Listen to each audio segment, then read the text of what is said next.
প্রতি খাবারে সান্ডা চাই, রান্না আমি খাই মনটা ভরে।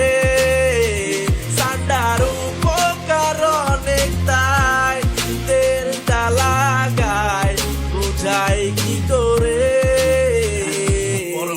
বিয়ে করতে ভয় পাইছি অনেক আগে, অনেক তেল ট্রাই করছি আমি নিজের সাথে।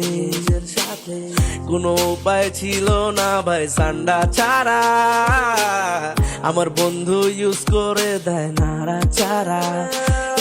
ঝড় উঠা যাইব দিমু ধ্বংস করে, বিরানিতে সান্ডা না দিলে পারবে না খাওয়াতে কেউ আমাকে। মাথা ঠান্ডা যদি সান্ডা থাকে, প্রতি খাবারে